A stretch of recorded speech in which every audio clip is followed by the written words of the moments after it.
ছোটবেলায় তরকারি কুটার একটা খুব নেশা থাকতো। মা যখনই তরকারি কুটতে বসতো বটি নিয়ে যেন বায়না করতাম। আসসালামু আলাইকুম, কেমন আছেন সবাই? আসলে সবাই ভালো আছেন। তো কি করতো, মা বলতো যে এই যে এটা হচ্ছে সহজ একটা কাঠ, কারণ এটা কোনো সিলাব আছে, কিচ্ছু করা লাগে না, তো এটা কাটো। কেন বায়না যে করতাম, মা যতই হবে করে। তো একটা নিয়ে নিয়ে কাটতাম যতক্ষণ পারি, মানে সময়টা কিভাবে কাটানো যায়, বটিতে নিয়ে বসতে হবে, অনেকক্ষণ কাটতে ইচ্ছা হতো। কিন্তু এখন দেখেন অবস্থা, এটাকে এমনভাবে মুড করে ধরলাম, নে তাড়াতাড়ি, যত তাড়াতাড়ি পারিস বাস কেটে নিয়ে উদ্ধার হ। কত দিন সময় সব কিছু বদলে যায়, তাই না? বিয়ের পর তো হয়, তার সাথে আমাদের কাজ করতে করতে এমন মনে হয় যে না, কাজ না করতে পারলে একটা দিন মনে হয় বাঁচলাম। তো এই কথাগুলো না খুব মনে পড়ে ছোটবেলার কথা। তো মা একদিন কি করছিল, বটি দিয়ে আমাকে ভয় দেখাইছিল। তারপর তো কখনো মাকে আমি বলতাম না যে মা দাও আমি কিছু কুটবো বা আমাকে দাও, কান্নাকাটি জিত একদম সেই থেকে বন্ধ। আর আমার বটির কাজ একদমই হয় না, এই জন্য আরও অভ্যাসও নাই। তো এটা ভাজি করব, তার জন্য এখানে ধুয়ে নিলাম। তা এটা আনা হয়েছিল বেশ 2 দিন আগে, কিন্তু একটু কিছুটা পেকে গেছে, তা অর্ধেক ফেলাই দিলাম আর কিছুটা ভাজি করে নিলাম। যেহেতু সিজনে বাসায় যখন খুব কাজ থাকে তখন আমি একদমই ঝামেলার দিকে তেমন একটা যাই না, কিন্তু ভাবি তাই, কিন্তু আসলে ঝামেলার কাজে চলে আসে। আর যখন এই হাবিজাবি থাকে ফ্রিজে, তখন মনে হয় এগুলো কখন শেষ হবে, একদম ভালো লাগে না, মানে কি বলবো, বিরক্তি লাগে আমার কাছে। তারপরে এই যে শাকটা, এটা তো আবার রেখে দেওয়া যায় না, রেখে দিলে এর গায়ের রঙটা হলুদ হয়ে যায়। কিন্তু আমরা যে এত ঘরে আটকা থাকি, আমরা কিন্তু হলুদ হই না, ব্যাস দিন দিন কালোই হতে থাকি। তো শাকটা খুব সুন্দর করে বেছে নিলাম।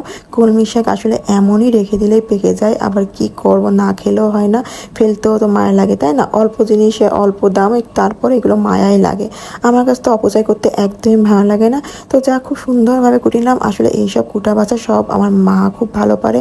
আর যখন মা থাকে তো কষ্ট হয় না, আর সে চলে গেলে এই যে আমাকেই করতে হয়। কি করব, আসলে মেয়ে মানুষ এরকম, সব কিছুর অভ্যাস করতে হয়। আর এই যে বললাম সিমের বাগানটা, এগুলো সব কেমন দানাওয়ালা সিম না, তো ওইগুলো সব বেছে বেছে আলাদা করলাম, আর যেগুলো রান্না সেগুলো রান্না করে ফেললাম। তো এখানে শাক ভাজির জন্য যা লাগে পেঁয়াজ আর রসুনটা খুব সুন্দরভাবে কুচাই দিলাম। আর আমার কাজটাই কিন্তু আমার চুলোর পাশে, আমি অত বোর্ড শোট নিয়ে কাজ করতে পারি না আসলে। আমার যত তাড়াতাড়ি সম্ভব কাজটা শেষ করাই হচ্ছে আমার কাজ। কারণ আমার যে ঘরে একটা পিচ্চি বাবু রয়েছে না, তাকে তো আমাকে সময় দিতে হয়। আর সে তো আমার সামনেই থাকে, সামনে বলতে আমার পাশেই যাচ্ছে, রান্নাঘর থেকেই আমি তাকে দেখতে পারি। তো আমার সাথে সে কথা বলে, আর আমিও তার সাথে কথা বলে রান্না করি, এই জন্য সেও ব্যাস চুপ থাকে। তো এইদিকে আমি আবার লেয়ার মুরগিটা ভিজায় রাখছিলাম, ওটা হচ্ছে কুটার জন্য। আর এখানে আমি খুব সুন্দর করে মাছটা ধুয়ে আর এখানে ভাজতে বসায় দিলাম। মাছটা আমার এরকম ভালো লাগে, মাথাটা, বেশি বড় মাছের মাথা আসলে রান্না করতে একদম ভালো লাগে না, কিন্তু মাঝারিগুলো হলে না দিনেরটা দিনে খেয়ে ফেলা ভালো। তো এই যে একটু রান্না করার জন্য মশলাটা একটু গুছাই গাছায় নিচ্ছিলাম। আসলে এক কাজ করতে আসলে আর একজনের কথা মনে পড়ে, তো সে তো এটা খায় না, আমরা না এটা খাবো, সে আবার কি খাবে, তো সব মিলায় আর কি মেয়েদের সংসার। আসলে নিজের চয়েসটা, নিজের পছন্দটা সব কিছু আমাদের ভুলে যেতে হয়। তো এই যে চলে আসলাম রান্না করতে করতে, আবার বাবুর কাছে গেলাম, আবার রান্নাঘরে চলে আসলাম, এই হচ্ছে কাজ। তো এখানে মাছের তেলটা দিয়ে দিলাম, আর এটা সিম রান্না করব।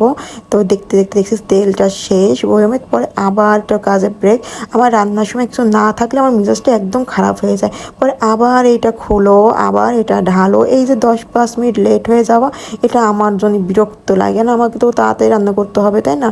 তো তারপর তেলটা আবার ঢেলে নিলাম, অল্প একটু পড়েও গেল, চাপ মারছি জোরে, কি করব। তো এই যে আবার একটু তেল এখানে দিয়ে দিলাম, দিয়ে আমি এটা সুন্দরভাবে একটু মশলা দিয়ে একটু কষাই নেব। যেহেতু সিম রান্নার দানা দিয়ে খুব মজা হয় কিন্তু না, একটু ঝাল ঝাল করে রান্না করলে। আর বসে বসে টুকটুক করে সিমের বিচিগুলো খেতেও কিন্তু বেশ ভালো লাগে। কিন্তু অত সময় কি আর আমার আছে নাকি অত আরাম করে খাওয়া? এখন আরাম করে খাওয়ার দিন শেষ, মা হয়ে যায় মেয়েরা, তখন আরাম করে খাওয়ার সময়টা একদম থাকে না। নাকে মুখে যত তাড়াতাড়ি পারো ব্যাস ভরো, নাও। আবার দেখছি এখানে জিরেটা নেই। আসলে কি একটা অবস্থা, 2 দিন ধরে রান্নাঘরে আসি না, ভাজা পুরা ভর্তা খাচ্ছি, ঝোলের তরকারি তো একদম রান্না করিনি। এখন রান্না করতে এসে দেখি এটা কাটি ওটা খালি, তো আবার সব কিছু ভরো। আমার যেগুলো বিরক্ত লাগে না, রান্না করতে আসছি ব্যাস শুরু, একটা নেই, একটা বড়ি, একটা এরকম অবস্থা। তো এইদিকে আমার বাবুর খাবারটাও করে ফেললাম, যেহেতু ওটা কড়াই ছিল, জাস্ট গরম করে আমি ওইটা টেবিলের কাছে নিয়ে যাবো ফ্যানের বাতাসে।